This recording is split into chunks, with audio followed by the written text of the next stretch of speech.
আসসালামু আলাইকুম। সংবাদের সময়ে আপনাদের সবাইকে স্বাগতম।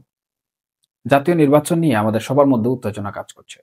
নির্বাচন কমিশন ইতিমধ্যে গুরুত্বপূর্ণ জাতীয় ইভেন্ট আয়োজনের জন্য জোরে-সোরে প্রস্তুতি শুরু করেছে। সম্ভাব্য তারিখ এবং কমিশনের নেয়া পদক্ষেপগুলো নিয়েই আমাদের এখনকার এই সংবাদ। নির্বাচন কমিশন সূত্রে জানা গেছে ২০২৪ সালের ফেব্রুয়ারি অথবা এপ্রিল মাসের মধ্যেই এই নির্বাচন অনুষ্ঠিত হতে পারে। কমিশনের প্রাথমিক লক্ষ্য হলো রমজান শুরুর আগেই নির্বাচন সম্পন্ন করা।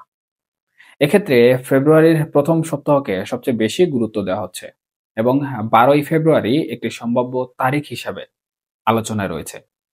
তবে একটি বিশেষ দিক হলো কমিশন ভোট গ্রহণের দিন হিসাবে বৃহস্পতিবারকে অগ্রাধিকার দিচ্ছে, যাতে নির্বাচনের পর ২ দিনের সরকারি ছুটির সুবিধা থাকে।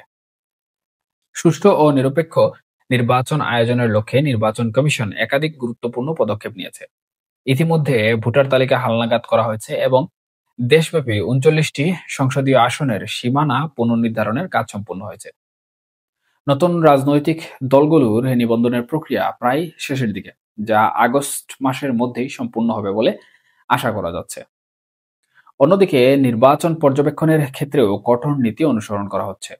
৯৬টি পুরনো পর্যবেক্ষণ সংস্থার নিবন্ধন বাতিল করা হয়েছে এবং নতুন সংস্থাগুলোকে নিবন্ধনের জন্য আহ্বান জানানো হয়েছে।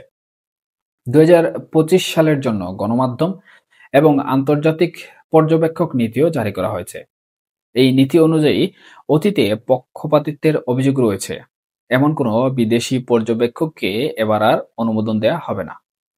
কেবল নিরপেক্ষ, অভিজ্ঞ এবং বিশ্বাসযোগ্য পর্যবেক্ষকরাই নির্বাচন পর্যবেক্ষণের সুযোগ পাবেন। প্রয়োজনীয় সামগ্রী সংগ্রহের কাজও জোরে-সোরে চলছে। ব্যালট বাক্স, ব্যালট পেপার এবং অন্যান্য প্রয়োজনীয় সামগ্রী সেপ্টেম্বরের মধ্যে সংগ্রহ করা হবে বলে জানানো হয়েছে। পাশাপাশি ঝুঁকিপূর্ণ ভোট কেন্দ্রগুলোতে নিরাপত্তার জন্য সিসিটিভি ক্যামেরা স্থাপনের বিষয়ে স্বরাষ্ট্র মন্ত্রণালয়ের সাথে যোগাযোগ করা হয়েছে। নির্বাচন কমিশন জানিয়েছে, ভোট গ্রহণের অন্তত ৬০ দিন আগে নির্বাচনের আনুষ্ঠানিক তফসিল ঘোষণা করা হবে। এর মাধ্যমেই নির্বাচনের চূড়ান্ত তারিখ এবং অন্যান্য নিয়মাবলী সম্পর্কে বিস্তারিত জানা যাবে। বাংলাদেশের নির্বাচন কমিশন একটি অবাধ, সুষ্ঠু ও নিরপেক্ষ নির্বাচন অনুষ্ঠানের জন্য বদ্ধপরিকর। তাদের এই প্রস্তুতিমূলক কর্মকাণ্ড জনগণের ভোটাধিকার সুরক্ষিত করতে এবং গণতান্ত্রিক প্রক্রিয়াকে এগিয়ে নিয়ে যেতে গুরুত্বপূর্ণ ভূমিকা রাখবে বলে আমরা আশা করি। এখনকার মতো এ পর্যন্তই। সবাই ভালো থাকুন, নিরাপদে থাকুন। আল্লাহ হাফেজ।